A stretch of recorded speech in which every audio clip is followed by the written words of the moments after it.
Max Orland, Melbourne Football Club. You're listening to the Coaches Panel. This is Nat Fyfe from the Fremantle Footy Club. Trent Cotchin from the Richmond Footy Club. Scott Pendlebury from the Collingwood Football Club. You're listening to the Coaches Panel. Patrick Cooch from the Carlton Footy Club. It's Rory Sloane here from the Adelaide Crows. This is Tom Mitchell. You're listening to the Coaches Panel. Hey, it's MJ from the Coaches Panel. I hope you're well. You're officially halfway through your fantasy footy season in AFL Fantasy, but you're only 1 week through the multi-bye rounds. Was it kind to you, or did it give you a few little curses along the way? Regardless, I've assembled the Coaches Panel and a special guest on this episode to help you navigate through the next couple of weeks of the buys, as well as the dreaded back half of your 2024 season. Joining me on this episode as we chat through all the players that we should be looking as trade targets, who we should be moving out, and what we can do over the next month to set ourselves up for success. I've got Mini Monk back on the podcast. Hello, mate. How are you? Not quite so solo, you and me this week, not just the duo pod. We've got a couple of other guests that are joining us, and it's good to be back on and be able to try some fantasy through the buys. Yeah, we have assembled a large portion of the panel and a guest. Again, if you're watching this on YouTube, you already know who they are. Just some of the blessing that comes with being able to watch the episode. Also on the episode, he's fellow co-founder of the Coaches Panel, winner of another format that we don't talk about on this AFL Fantasy Strategy Roundtable, and the only person that refuses to show his face on the podcast, streams, and video. It's Rids. Hello, mate. How are you? I'm better than your internet connection, Mr. MJ. Oh, good to hear it's firing at its absolute pinnacle best. Now, mate, a couple of weeks ago, you made a promise that there would be another guest that you'd bring on to the podcast that would navigate their way. Would you like to introduce the special guest on the podcast this week? Again, if you're watching, you already know, but who's our special guest you got lined up for us this week? Well, the thing is, mate, I could get you to introduce it, and then we can get like half sentences at the same time, and then get another half sentence a couple of seconds later, and it would be great. But no, this guy, everyone would know. He's pretty much the main man or the second man. I don't know what it is these days, because I do hear him hosting the HatChat pod more than what Jake does these days. But it's Mr. DC. How are you, sir? I'm well, thanks, Rids. Thanks for having me on, guys. Pleasure to be on again, and for my first in-season Coaches Panels pod. Well, we've done a pre-season, we've done an in-season. We might need to get a post-season one so we can complete the trifecta. There's a lot of stuff we got to talk about through this podcast. A lot of help coaches are wanting to get through this next couple of weeks. Another week of mid-season bye rounds. This time, just the two teams are missing this week. It is Port Adelaide and Fremantle, but the same bye round rules apply, which is best 18. If they're on the field, they will take out all your rubbish scores and put on the 18 best will count, and you will still have up to 3 trades for available use this week. So lots of stuff we can do. But lads, I guess I want to frame our trading options this week with a little bit of an assignment for you. There are 4 clubs that are coming back available to us off the bye. It's Brisbane. We've also got North Melbourne. We've got the Giants, and we've got the Swans. So 4 really important clubs for us. What I'm going to do is I'll assign you in a second a line that I want you to find an option for me under each of the following 4 categories. I want you in every single line to find me the best premium from those 4 teams that coaches should be able to consider as a trade-in option this week. I then want you to help me find a great value pick that we can do there. Then for those that want to create some separation from either the pack that are hunting them or to create some separation and some differentiation in their team, go and find me something unique. And then for the coaches that their year has just gone absolutely pear-shaped, that just like, I'm playing AFL Fantasy for fun this year. It's not for ranks. It's not for wins. It's clearly for the kicks. We're going to do that. So in about 60 seconds, Rids, you're going to hit us with the defenders. So you've got a 60-second banner of time to look through all of those categories. Top premium, best value, going unique, and something just for fun in our defensive line using those 4 teams. DC will give you the privilege of the midfield. So you can take care of that line for us. Mini Monk, you can have the forwards. I won't be so kind to curse you with the terrible division. I'll absorb that one alongside any crappy internet I might have to be able to bring that for you as well. So, Rids, let's hit the defenders, mate. Who have you got? Who's the best primo? Who's some nice, unique options we could look at? Hit me with those 4 categories of who you've got and why. Okay, first things first, MJ, you've given me a terrible category, okay? Because every team in the world has 6 premium defenders right now. So you haven't given me much top, okay? So, but pretty much every team out there, the best premium defender, there's only one. Well, there's 2 really, but coming off their bye, there's only one. And his name is Harry Sheezel. But the problem with Harry Sheezel, okay, is he's now had that change of role. And a lot of people have actually traded out of him a couple of weeks ago when that was pretty much called out by Clarkson Radio. But he's well and truly ahead of every other premium defender coming off the bye. It's pretty much him. It's Whitfield, and then you got nothing else, Radio. There's a guy that I'm not going to use as a defender, and I'm going to leave it as a forward coming off the bye for Monk to go and pinch. But as the main premium, because he's the guy that he's on the edge of everyone's, well, not the edge, but the tip of everyone's tongue. Yeah, he's pretty much going to be traded into the majority of the teams this week. So, but the problem with Sheezel and Whitfield is they come with real worries. Okay, does Sheezel have enough in that role as mid to actually be able to pop a score big enough? And is he price still represents value or not? That's going to be really where it's at. But let's just have a quick look at him for a start. In the last 2 weeks, small sample size, I know, but he had a hybrid role 2 games ago.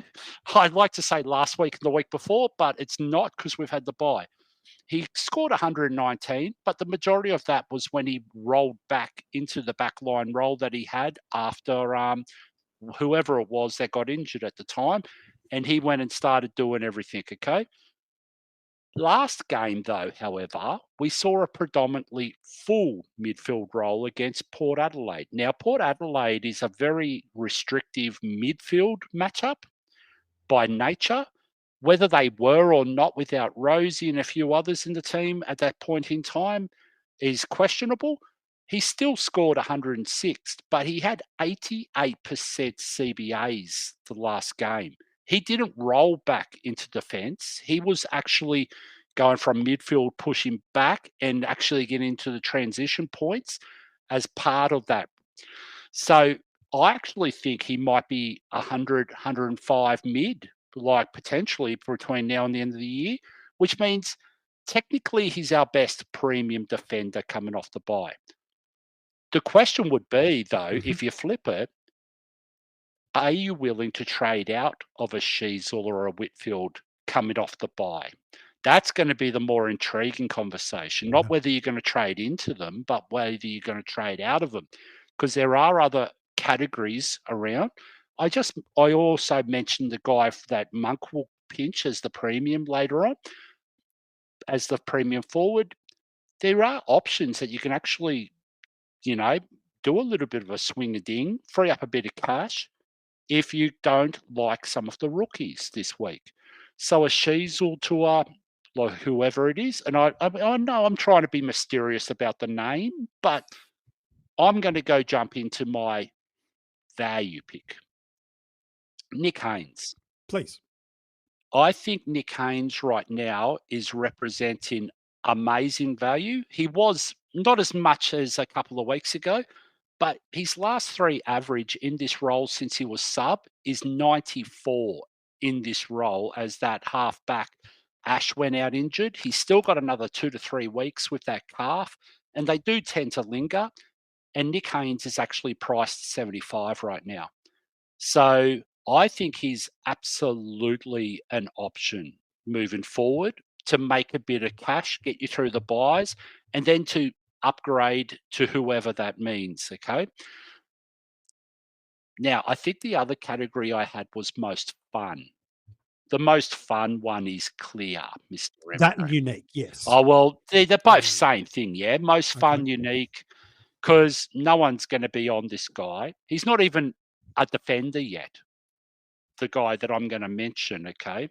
And his name's Darcy Tucker.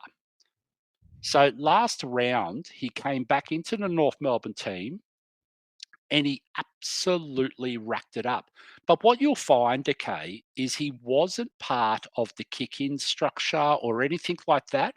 So there's actually room, like there's scope for improvement in this role. Like there's scope for a consistency in this role. It's going to take big balls to jump on this guy straight away, especially as a mid. But I can tell you now, mate, anyone that pops 132 in that role at North Melbourne after a few years of watching Aaron Hall, Jack Zeeble, and a few others, Harry Sheasel at the start of the year, playing this role and absolutely racking it up, there's no reason why this guy can't come in and actually go 90, 95, find his role in the team, cement his spot in the best 22. Of course, there's a few ifs around this, but I mean, that's what the most fun's all about, yeah? It's priced at 71 too. Ooh, okay. So a bit of fun, bit of unique, and not even in the positional line that I asked you to cover. So nothing could be more Rids than that in doing so. But I do love that as a shout out. So while we're talking about the mids, maybe DC, I've given you what could be argued the generous line, the midfield using those same categories. So again, just a reminder, who's that top premium option? Who's the best value? If we're looking to go unique and we want to have some fun, we've allocated you the midfield as the guest. You can take the line that could give you the most options to consider. Walk us through your picks, DC. Who have you got and why? Yeah, thanks, MJ. Yeah, I feel as though there's quite a few here that I could have gone with, so I'm going to give a couple of special mentions. So for the best premium, I'll give a special mention to Errol Goulden, but I've actually got Josh Dunkley, I think is likely to be the highest scoring player from here to the end of the season. He's been the highest scoring amongst any of the guys coming off the round 12 bye in the midfield so far. I can't see why his role would change. We know he's never likely to get tagged. He's averaged 111 for the season so far, priced at 114, so he's not cheap. But if you are really just trying to bolster your midfield and you've got enough cash, you might have done a couple of downgrades last week and you've got some money to burn this week, and I think he's a really good option. He hasn't gone below 90 this year, which means he's a pretty nice captain option as well, and he's gone 9 tons out of 11 with a high score of 151 against the Gold Coast in that ridiculous game that Zorko also went nuts. So I really like him as an option if you can afford him, but obviously not a lot of value there. So it depends on where your team's at, maybe how many more spots you still have to upgrade. For the best value, I would say this one's reasonably obvious, but some people maybe that have owned him over the last 6 weeks or so might debate it a little bit, and it's Tom Green. It's just very hard to say he's not value at 761K. I personally brought him in at 930 that week that he got injured on 7, and everyone was talking about the fact he was valued that week. So he's now almost 200K cheaper, priced at 88, which if you knew at the start of the season Tom Green was going to be priced at 88, we'd be all over that. 95 average for the season, which again is going to be affected by that 7, but he's also not put up a ton since that injury. Average 109 last year was clearly a top 8 midfielder, and was averaging 109.7 before that injury. So he's shown this year for a 7-game run that he's able to match it with the top mids. He started incredibly well before his bye. I guess the question mark is, do we trust that he's back to full fitness? Is he going to come out of the bye and return to the old Tom Green, or is this a bit of the new normal? I do think maybe that ankle might have been still bothering him a touch, and he copped a bit of attention in a couple of his more recent games as well. So a few little question marks there, but I think at his price, it's a bit of a no-brainer if you don't have him. Particularly the fact that they've had the bye, it makes it a very easy pick in my mind. Best unique, this might raise a few eyebrows because he hasn't been fantastic this year and wasn't a great starting pick for a lot of people, but I'm going to go with LDU down to 836K. Yes, come on. Bit of a special mention to Finn Callahan as well, who I'm reasonably hot on. He's just a bit of an awkward price at mid 600s. But I do think he has a lot of opportunity with Cornelio out at the moment and with Kelly out. So I don't mind it if you want to do something really, really unique. But I think LDU is the slightly safer one. It's the less crazy one. He's averaged 95 for the season, priced at 97. In his last three, he's put up 3 tons and has averaged 111 over that period. So it does seem as though he's starting to find a little bit of form. We've also seen the last 2 years, he's actually had much better second halves of the season. So last year, averaged 105 after his bye with a 6-game stretch of 112 to finish his year.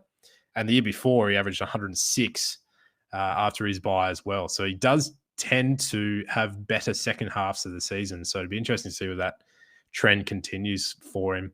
And then a guy that Rids has already mentioned, I actually think Sheasel moving into that midfield, it might have just changed up that mix a little bit. So I wonder whether that might actually be helping LDU.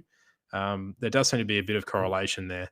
So as someone else who's a natural ball winner, Georgia Wardlaw is obviously going to be a very good player, but Sheasel's a lot more damaging. I wonder whether he might actually start getting the attention instead of LDU as well. So he's definitely one I'm pretty keen on. And again, is right up the top of my list for trade-ins this week. And then most fun to own, couldn't really go past Chad Warner for this one at 889K. He's probably top 3 of the Brownlow at the moment. I'm not sure he's necessarily value. He's averaging 102, priced at 103. But talk about fun to watch. Like Sydney are clearly the best side at the moment. So you get to watch Sydney games a bit more, and Chad Warner's close to their best player. He kicks goals for fun out of the midfield. He's kicked 19 for the season. So if you love celebrating a goal, he's a good one to go with. So they're my 4. This episode is brought to you by Allstate. Some people just know they could save hundreds on car insurance by checking Allstate first. Like, to check you have the tickets in your wallet first before you drive 2 hours to the big game. Seriously, you had one job. Now the closest you'll get to the 50-yard line is parking lot D. Yeah, checking first is smart. So check Allstate first for a quote that could save you hundreds. You're in good hands with Allstate. Savings vary. Terms apply. Allstate Fire and Casualty Insurance Company and Affiliates. Northbrook, Illinois. Nice. Ripping. Great picks. Love them. And the fact we got an LDU reference in there too. I'm down for that as well. Mini Monk, talk us through the forward line. Many would say it might be an easy call, but it could be some controversy coming our way when we talk about the best premium, because there's a couple of big options through there. Talk us through those 4 categories. Who have you got coming off the bye in our forward line? Yeah, I've had to have a bit of a think about this one and shuffle where players actually land in categories, because it looks better than it actually feels when you're actually trying to pick 4 players to fit these categories. Right. It doesn't feel great. I'm not envious of your task of having to manage the ruckman next.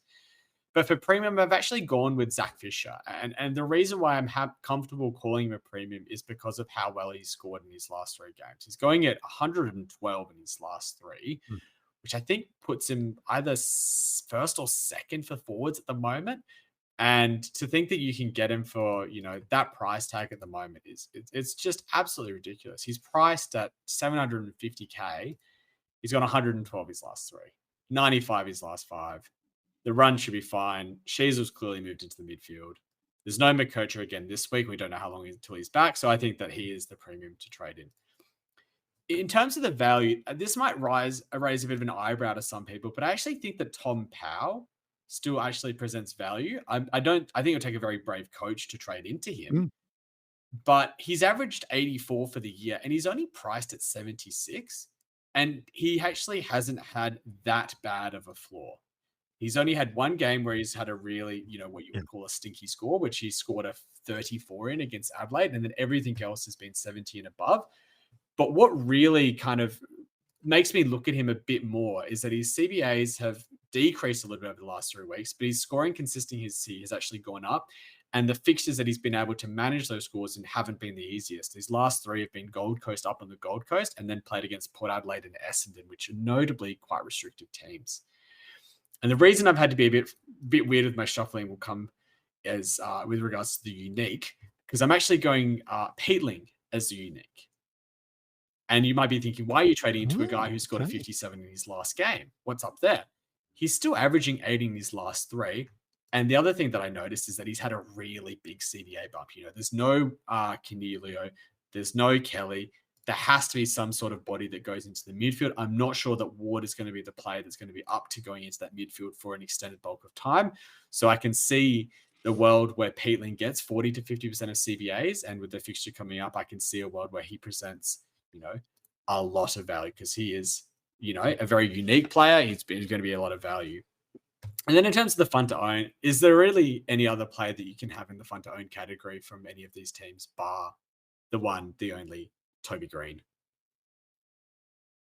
You're talking about a player who might get a short injection of CBAs into the midfield, and he's shown that he can score pretty well when he gets a short injection to CBAs. And either you love him or you hate him, but if you love him, he is absolutely fun to own.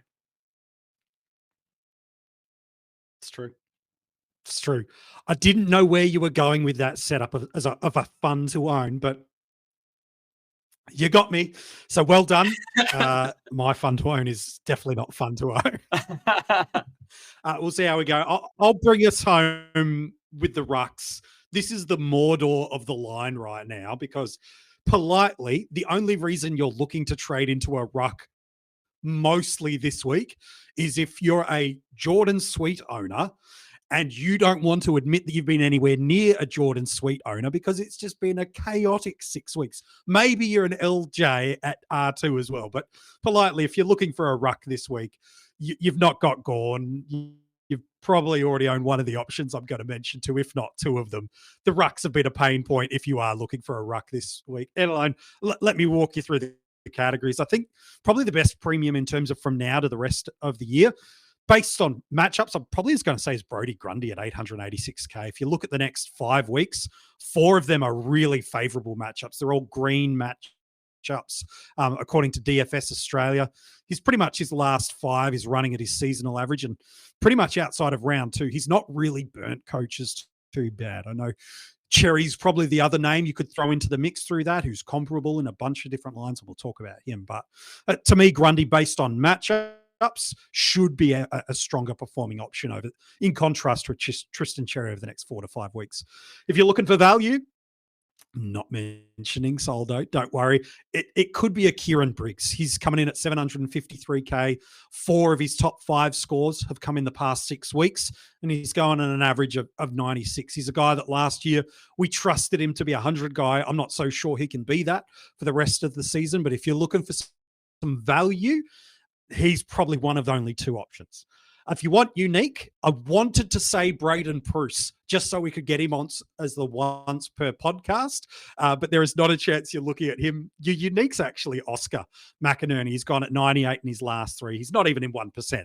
So he is the definition of it. You're not doing it, but 2 of the next 3 are pretty easily between rounds 16 to 20, though. He's got the worst matchup in the league.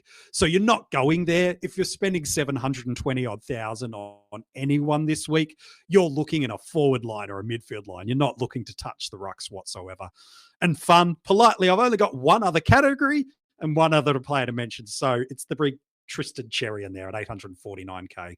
He's been the best ruck for a bunch of coaches this year that again have stuck with Jordan Sweet, but 3 scores in the last 6 over 120, only 1 score under 80 all year. He's probably been the best mid-price buy of the year for a lot of coaches, and understandably why.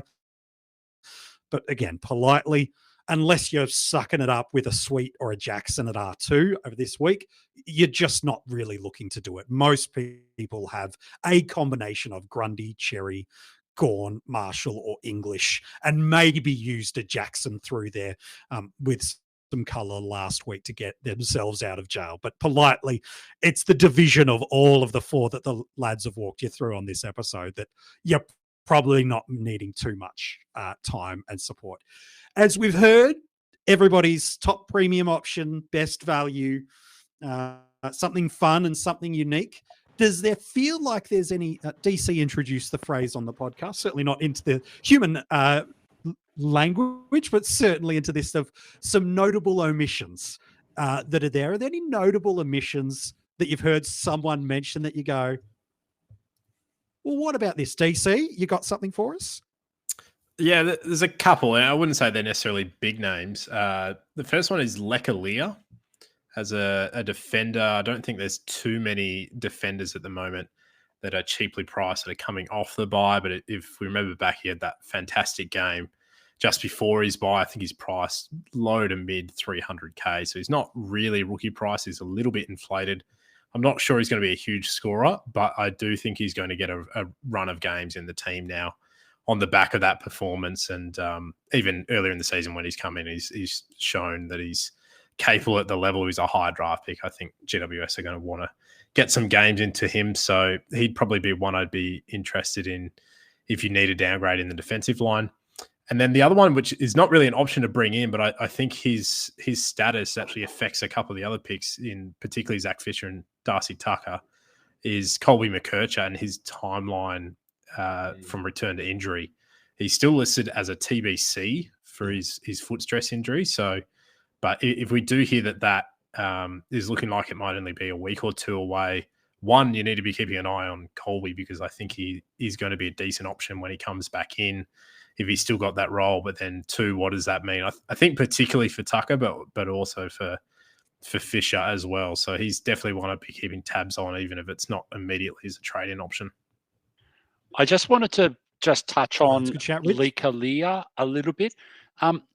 So Jack Buckley's coming back, I believe, this week after the bye. And I think Aaliyah, in that post-match presser that he had, or the interview that he gave, he was like, I'm not sure whether I'm going to hold my spot or not. I don't know whether he's being modest, and because he does seem like a modest type of guy, just doesn't want to really talk himself up. So I'm not sure how much to read into what his comments were, but I just wasn't sure about his job security after those comments. And his game was outstanding. He was almost their best defender in that game. Well, I think he probably was comfortably, really. But it was just one of those tricky ones. So I just wanted to make sure that everyone was aware that that's exactly why I because I've been looking at trading into him this week as the downgrade rookie option. But I think for the other pod that we do, that's not AF, he's probably absolutely on the ballpark figure for that one. I don't know which one that one is. It's different two letters anyway, MJ. I think the interesting one that I had, and this is a player that's had a real role shift, especially in the last 3 weeks, it's actually Jared Berry. He's getting a lot of CVAs now for Brisbane. They need to try something to change up their midfield mix. It looks like McCluggage is the one who's had the bit of the drop in the CVAs. And if you look at how Berry's been able to go in his last 4, he's gone 140, 131, 110, 78, 107. There is a potential that there's 100K's worth of value there if he can go at 110 for the rest of the season, which is, he's been able to show that in stretches. Whether he's been able to do that in a consistency for, a 10-week block, it's probably yet to be seen. But it's a really pottish option if you're looking to try and get away into that Brisbane midfield. And I want to mention another Brisbane midfielder, MJ, because I think this guy's sort of gone under the radar a little bit just recently. And it's Lockie Neal, okay? I don't think people have actually caught on. His last 4, he's gone 137, 80, 122, and 100 in his last 4 outings. He's looking a lot better. He is moving well. He's another one that I wouldn't discount. And it seems like every year, in AF, we seem to have, after the bye, Lockie Neal is value. And we seem to go jump on him because he does represent it. But again, I think he's actually representing that again this year, believe it or not. Just on that Lockie Neal, would you go Lockie Neal or LDU if you're looking at the two? Because I did consider Neal around the same price. Good. Yeah, that's a good... I would actually probably lean to Neal only because I'm more certain of his role. With that North midfield and Clarkson, I just don't know that dynamic like Sheasel into the midfields, then obviously Simpkin, what's going to happen with him? Then there's going to be McKercher, another one that could go in there. LDU's going to be around the ballpark. We all expect him to be in the main mid at North, but we've seen Clarkson just throw those magnets around the spot. Like, we just don't know what he's going to be doing in there. So I would be probably leaning to Neil, but I don't love the selection at all. Like, I'm just raising him because I think he's gone under the radar those last 4. Yeah, I agree he's gone under the radar. That's a good shot. I think I would still pick LDU of the two.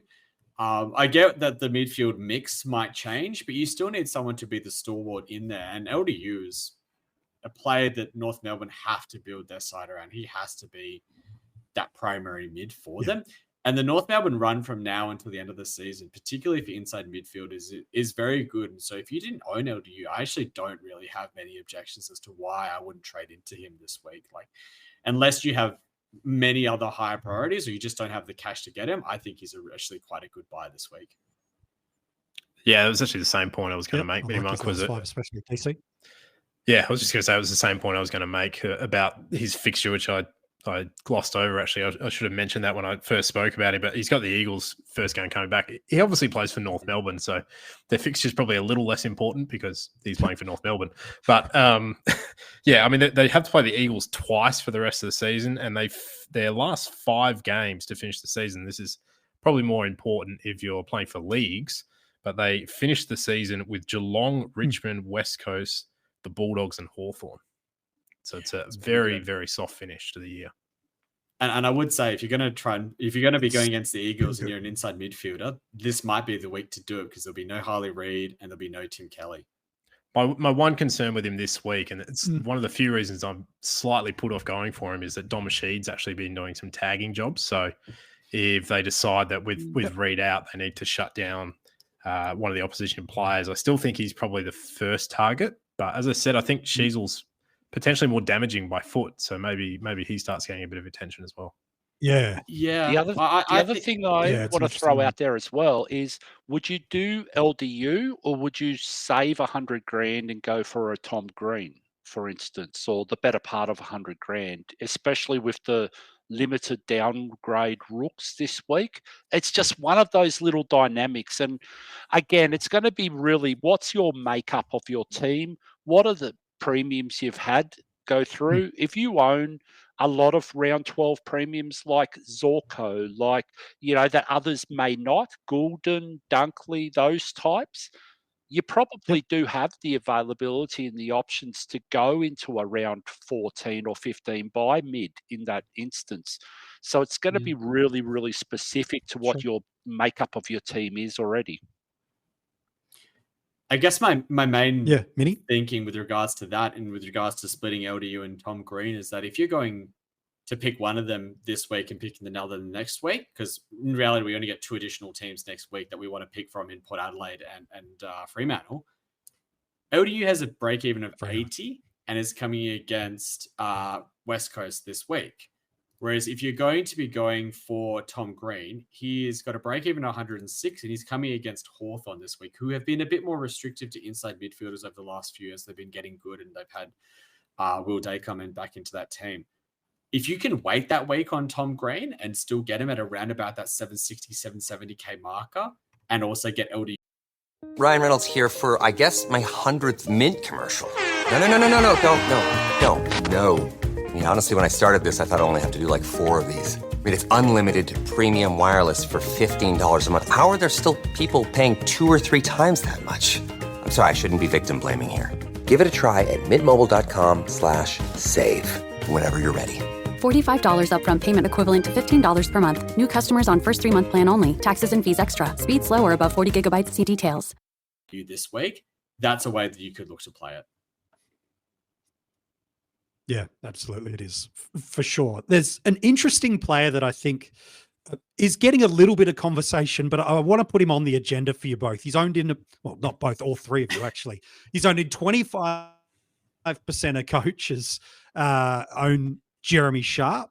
He's been a phenomenal money maker. To call him a cash cow is slightly unfair on him based on he's not being a rookie, but that's what he was priced at for us this year. His last 5 or 6 weeks has just been sublime for us and done absolutely everything we could have asked of him. To have him generating, what is it, like 20, 30,000 to move to a Tom Green. Like it's ridiculous that how much money he has made for us this year and how easy a move it is to a player like a Tom Green, let alone some others. But he's not necessarily a must trade this week. He's not necessarily a must hold this week. So going around the panel here, for those that are considering holding Jeremy Sharp, we'll come back to the why you could trade him in a moment. What would be the mindset of why you'd be looking to hold him? Because he's still got a really favorable break even, 70 based on recent form. He's probably still got at least another 20 to 40K he could potentially make for us and be good coverage through the buys. But why are we looking to hold Jeremy Sharp this week and get us through the next couple? Anyone want to lead us off for where the holding I can definitely do it. Riz, maybe? So I actually like his next 2 matchups, MJ, and then I do like his round 17 matchup in 2 weeks after the buys. So his next 2 matchups are Western Bulldogs at Marvel Stadium. I do like that as a matchup. And then he's got Gold Coast over at Optus. So I actually think they're friendly, not friendlier, but friendly type matchups for the way that he plays because he keeps his width. He actually lives out on the wing. They do look for him a lot more. His last 5, as you mentioned, he's gone, I think it was something like 80 at the lowest in his last 5. He's gone 86, 118, 88, 105, and 80. So he is going to be a very handy addition to help you cover if you're heavy on round 14 or round 15 players. He's going to actually fill a hole for you nicely, especially the mids. And if you look at them, the round 15 and 16 guys, we got the round 15, 16, 14, 15 guys. We got Dawson's, 14, we've got 15. Zerrits, we've got all the highly owned guys, Bontempelli, like whoever it is, okay, we're all going to be looking for that extra. And I'm sure a lot of teams have got a few red dots here and there as well on the bench. He could really pop 100 on any of those matchups on round 14 and 15. And if he does, he's actually going to be a nice cover for you in your best 18 setup. So that's the reason why you would hold. Yeah. DC, talk me almost on the flip side. Oh, sorry, Mini-Monk, jump in. Yeah, I was going to say, he is a very tricky one. I mean, those last 5 games, it's very hard to trade on someone who's been able to go at, essentially 95 in his last 5 games. It's putting it up there with, you'd be happy to run that as an M8 for the rest of the season until he's your last upgrade, really. My biggest, I guess, the pros and cons that I can see with it is he's on the buy this week. He came into our teams for the purpose of making cash, and he's done that in spades. I can see where Rids is coming from in terms of the next 5 being relatively favorable, particularly the next 2 against the Dogs and Gold Coast.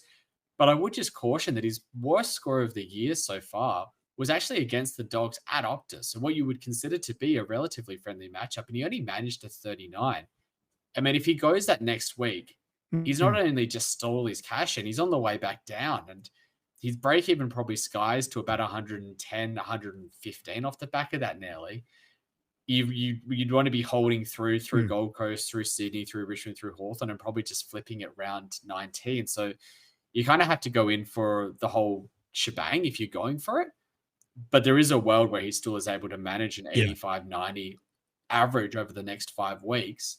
And if he can do that and be a mate until round 19, until you're doing your final upgrade, then that is an absolutely great position to be in. I just wanted to call out the 5 weeks prior.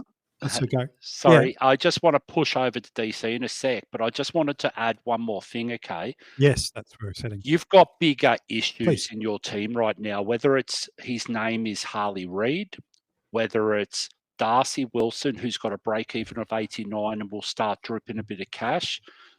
There is potential here, okay, that if you're in a situation with your team where Sharp is in your 3 trade out options, you're going pretty well. I had quite a few names when I was having a look at my team that would be seen as a higher priority this week. Now, I know we could hold Wilson and hope that he pops one of those scores and everything else, but he's in that same situation that Monk just mentioned a few weeks ago with Sharp. If he does pop one more sub 60 score, his cash is stalled. And he's also a first year, 18-year-old, going through the heavy riggers, the heavy running loads and everything else. There is potential that he is tiring, even though he's an endurance beast.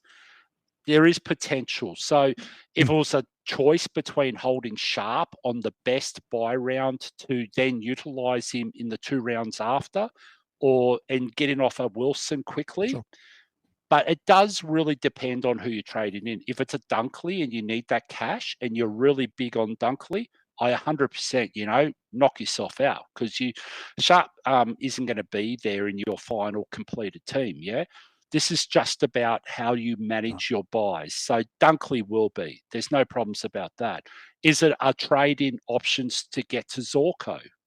And I mean, if we want to be sitting on that line, Radio, 35-year-old, hand-me problems. We've been saying this all year, MJ. This guy is absolutely... Yeah, he still keeps scoring. Yeah, I mean, how many times can we do that without actually having... Yeah, we're going to have to get him at some stage, yeah, if he stays on the park. But I just wanted to call that part out as well before DC runs with... Yeah.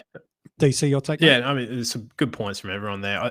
I think the thing for me that's really important is your structure that you've gone with across the buy round. So how many did you have play last week in round 12? How many did you have on the buy last week in round 12?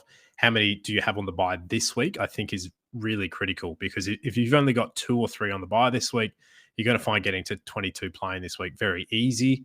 I would recommend then that you're probably best off keeping Sharp and letting him help you on the next 2 weeks, unless, as Rid said, he helps you to get to the player you absolutely want. But then you might also have other options around the same price to do that, whether it's a Bonner or, as you said, a Wilson. So I think that's quite critical, is looking at how many you're going to have playing. Can you field 22 easily?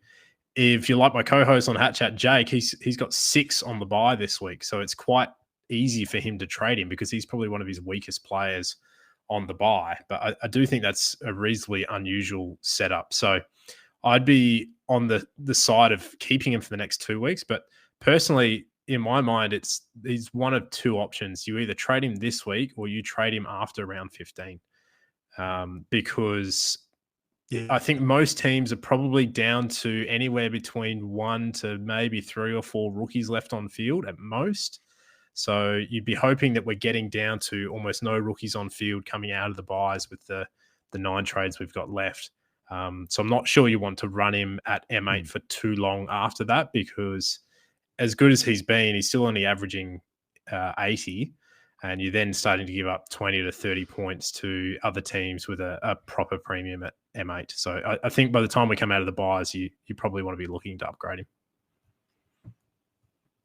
Yeah, I think that's a really fair call. The 5 weeks prior to this great weeks that we've had from him, he went 39, 74, 65, 106, and there was a 63 in there as well. So certainly he is at his prime and going well for us, and all the planets have aligned, metaphorically speaking. But it does feel like a really very team-dependent, both in mindset, in structure, and intentionality of what you've been building towards doing over these previous weeks, heading to the start of the buys, and then how you're planning to evolve your team over the next couple of weeks. And maybe that's where we look at landing the podcast. There is, what can coaches do this week? We've said it's the easiest to navigate in terms of getting 22 players on field. What can coaches do to navigate it? Minimum? Well, I mean, the biggest thing to consider, and this is the same lesson that we learned last year with regards to the split buys that we now have, where it's not 6-6-6, it's 4-2-6-6, is you can start to plan for your upgrade targets next week as well. You know, we've got the 4 teams this week in Brisbane, GWS, Sydney, and North Melbourne, we know what the targets are from those 4 teams. We've just talked about them inside the podcast. Now we've got the targets from Port Adelaide and Fremantle to consider for next week as well. So it's about, structuring up. If you want to be bringing in the likes of Jordan Clark or Luke Ryan or Dan Houston next week, you need to try and open up a spot in your defensive line, which is quite hard because most teams are already running with 6, if not 7 or 8 defenders with the DPP kicked in. So that's what you got to start to look for. You got to start to try and shore up your weaknesses. So most people are only running maybe 4 or 5 premiums in their forward lines. You've got the likes of Zach Fisher, who's available for you this week. Dane Zorka, who's available for you. Isaac Keeney, I'm assuming a lot of coaches will already have, but if you don't, you go into him. Tom Powell as well. Look to shore up the weakest lines that you have in terms of the number of premiums and do the calculation as to where all your players are going to end up coming out of the buys. If you know in round 15 that there's a target that you want to be trading into off of that round 14 buy and they're going to be in the midfield, make sure you save a space in your midfield to be able to trade to that player. Don't go suddenly getting in the likes of LDU and Josh Dunkley this week because you think that they're the best premiums to get and leave yourself one short coming into round 15 or out of the buys. That's good. DC, any advice for coaches that are eyeing the back couple of weeks of the buys and the post thing? Is there anything with this week, given we're only missing 2 and outside of a fellow HatChat member that's running a beautiful 6, we're all probably ranging between 2 to 3 for the most part, maybe 4 for some. But what advice could you give us to set us up for success for the coming fortnight? Yeah, we spoke a little bit about it last night on HatChat for our pod this week, and I think one thing I noticed this week, I had a shocking week in fantasy this week. It was pretty frustrating, mainly down to guys like Jordan Dawson and Bonner not really doing what I wanted to do. But what surprised me was how far I actually dropped, considering the rest of my team wasn't horrendous. So what that says to me is that maybe a lot of the teams around me had more players, or specifically more premiums not on the bye this week, so more premiums playing. I had 6 missing, but I'm looking at some of the teams that top scored for the week, and there's teams there with 1 and 2 premiums that were on the round 12 bye. So what that says to me is that there's going to be some teams that are very, very heavy in round 14, and I think specifically round 15. So if you haven't looked at round 15 yet, I think this is the perfect week to be tidying that up, because next week you're going to want to be trading out players that are not playing in round 14. But this week, as we spoke about, it's the easiest week. You should have 22 playing. So I think this week is the week to specifically look at working out which of the round 15 players you're going to want to move on, particularly if you know that you're going to have 5 or 6 that could go for you that week. You're not going to be able to trade them all out. So that would be what I'd be looking at and trying to get as close as possible to that 20 plus on field that week, because I'm guessing a lot of teams are going to have anywhere between 7 to even 10 premiums on that buy, which means you're really going to be struggling to put up a decent score. So that'd be my focus this week, is tidy up round 15. Yeah, round 15, like just in the midfield lines alone, where you've got Adelaide, Richmond, Collingwood, St Kilda, Bulldogs, Hawthorn, you could be missing a Bontempelli, Steele, Dawson, Day, just as like first thought names, let alone if you're then dropping down to some more uniquer type picks where if you've looked at a Crisp, or you've been rolling Dacos through the midfield for some structural purposes. Maybe you've been loving the work of an Adam Treloar or something like that. So definitely Rookies just in the midfield divisional line alone. And we're there. You've got Garcia as a red dot for a lot of people. Wilson, people are going for Bonner. People have been rolling for, like, as DC's mentioned, the pain is coming of round 15. If you felt like, last week was fine, this week's fine, that's great. Good news, you're doing fine. The bad news probably is in about a fortnight's time, as DC's waving a very nice flag for you about, you could have some pain coming your way, and so make some moves now to set you up for success. Ritz? Yep. So, like, just to call on the rookies, okay? And before people go thinking that's why would I care about a rookie? Sullivan, okay? McAuliffe, Freya, for the Bulldogs. Yep. Like, there's a lot of rookies there that are going to be on the bye round 15. Charlie Dean. Yep. Yeah. There is a lot. Like, and whether you went for a Harrison, whether it's like the list just keeps going, whether you're holding a Richards right now, like the list goes on and on and on and on. It's just ridiculous. So what I tend to do, okay, is I go get a spreadsheet, I fill out my team, I work out where are my premiums left to complete my team, in which line. So it might be, on this case, it might be one forward, it might be two mids, or it might be one mid, one forward, whatever it is, okay? And then I go, who do I want to fill that line? This week myself, okay, I'm deciding between Zorko and Goulden this week. I'm going, who do I want? Rightio. So I then go and look at the fixture over the next 2 weeks until the end of the year. Now, I've identified Goulden and Zorko as the guys I want to get. Who's the best one and what's the priority per week? Like, do I trade into a Zorko this week based on break even or fixture, or do I then have the ability? So this week I'm going to go to a Goulden, okay? And I mean, someone like a Mottram's going to be filthy at me for telling everyone my trade plans. But the fact of the matter is, I'm going to go a Goulden this week over a Zorko, and I'll wait for Zorko the week after. But that's all about strategic about their matchups, because Zorko will play St Kilda. He's got St Kilda twice for the rest of the year. He's got Collingwood, I believe.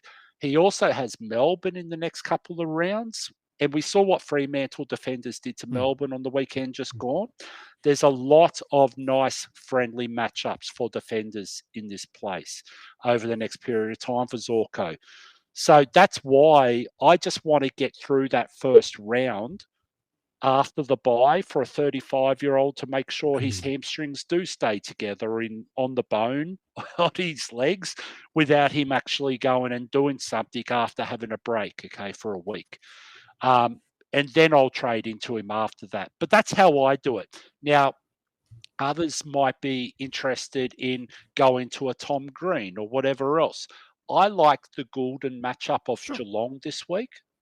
That's how I'm making it, because it's really tossing the coin. Yeah, it doesn't really matter. Like, at the end of the day, we're all going to be targeting the same players between now and the end of the year. Like last week, groupthink went to a Will Day, for instance. We've got Zach Fisher heading down the pathway now to this week. There's like, of course, there's going to be the lucky ones like whoever it was who jumped on Sexton a couple of weeks ago, like DC, who then had the ability to go jump on a Fisher the week after. But a lot of teams would have gone and looked for Sexton the last one before the round 12. And then went and pivoted, okay? So it's just all about who's going to make you comfortable. How much cash do you need? How much of that bench hygiene do you have in your team? How many 400,000-500,000 rookies are sitting there on the bench that you can free up a bit of cash to get to the higher echelons? Because I can tell you now, if you're looking at Zorko this week and you're looking at Luke Ryan next week, we're talking $2 million players right now. One after the other. Do you have enough cash to then complete your M8 or your D7 or D6 or having a 23rd premium that we often like, whether it's good or not, who cares? Do we want to go down that path and have that bench cover, that you could swing around the place? Like, and this year more than ever, we've got DPP everywhere this year, it seems like. So we can actually have a 23rd premium that covers pretty much all the lines, yeah?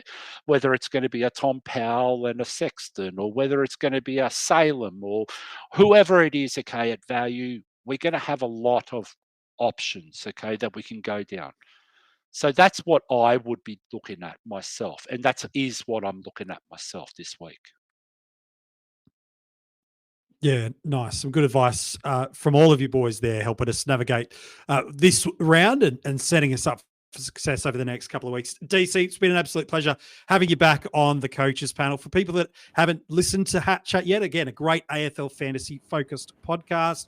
We've got all the links for where you can find that audio podcast. Sometimes even do some Twitter live spaces as well that you can go and check out. Definitely one of the great AFL fantasy content podcasts that are out there. But where can we get in touch with you and the rest of the team from HatChat? If we'd love to chat today or just want to go and interact with you more, where can we do that, mate? Yeah, thanks for having me on, guys. It's been great to chat. You can find us at HatChat AFL on X. I think we're on Facebook at the same handle. We've also got a private Facebook group for all our listeners as well, so you should be able to find that. And there's always a fair bit of discussion going on there. A bit of a shout out as well. We do have a Lord of the Buys League going on at the moment as well, which is run by our mate Urban, which is for the team with the most points across the 4 rounds of the buy. So you can find all the details for that on our Twitter page. If you go and have a look there, you'll find the link code. It feels like you can get your credit scores anywhere these days. Random websites, card statements, budgeting apps, heck, even your dog might bark out a few numbers. It's true. Credit Karma isn't the only place you can find them. But we actually do more with your scores to help you find your next financial opportunity. Like a more rewarding credit card, a game plan that helps you pay down debt faster, or a personal loan to help you save more on interest payments each month. Cha-ching! The possibilities are kinda endless. Download Intuit Credit Karma today to get started. Yeah, we'll put the links for the Twitter description and everything else you want to get in touch with DC and the team at HatChat. It's in the description of this episode, so make sure you click on that link. The boys have been doing a power of great work in the AFL fantasy community for a number of years, and absolutely one well worth checking out. Rids, as always, a pleasure, mate. Thanks for jumping on the pod. Yeah, mate, it is the official sponsor of HatChat these days. I'm glad that DC was able to jump on. Yeah, thanks for organising, Rids. Yeah, well done, mate. And Bitty Monk, always a pleasure. It's nice to have some extra panel members and content creators sitting alongside it, so it's not just you stuck with me for a whole 35 minutes or so. So well done, mate. Yeah, you're lucky. You're not a captive audience this week. You've got a few others to delegate speaking responsibilities to other than just myself. Well, that's probably better for you. Other than that, hey, mate, as always, a pleasure. If you've loved the podcast you've got from the coaches panel in 2024 and you haven't subscribed to us, whether it be through Spotify, Apple Podcasts, or anywhere else you get your podcasts, make sure you go and do that. I did say if you left a nice 5-star rating and a review on Apple Podcasts last week, I'd read it out. Jai has done that. So, Jai, here comes some love for you. He says this. He loves the coaches panel, has been playing fantasy for well over a decade, and this is one of my go-to podcasts for guidance and deeper thinking about the game. Keep up the great works, lads. Cheers, Jai. No, thank you to you, Jai. Well done.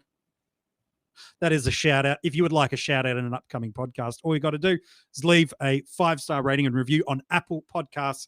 We'll read that out for you as well. And if you haven't checked this out on YouTube, you can go and watch the videos. There's a unique video content piece that's landing over on YouTube that won't be getting released to our audio podcast platforms. So if you want to make sure you get every video we do and some unique stuff as well, make sure you search for the Coaches Panel over on YouTube. Subscribe. Make sure you've got the notifications on. So as soon as a video episode goes live, whether it's strategy roundtables or anything else, you can check that out. And then, of course, our Patreons, who are just some of the most incredible people in the AFL fantasy community. They financially support the Coaches Panel. They get a ton of bonus rewards and additional content, as well as the privilege of saying they're a Coaches Panel Patreon. If you would like to join our Patreon, the links for that, as well as everything else we've talked about, as well as getting in touch with DC and HatChat, you can find it in the description of this episode. Hey, good luck, friends. This round might feel like it's easy to navigate, but it is going to set you up for success for the coming rounds. I hope rookie roulette for the last few you've got on field is kind to you. I hope your early weekend VC nails it, so you're not stressing about a captain on a Saturday afternoon or evening. And from us here at the Coaches Panel and DC from HatChat, we wish you all the best heading into this week, and we can't wait to chat with you again real soon.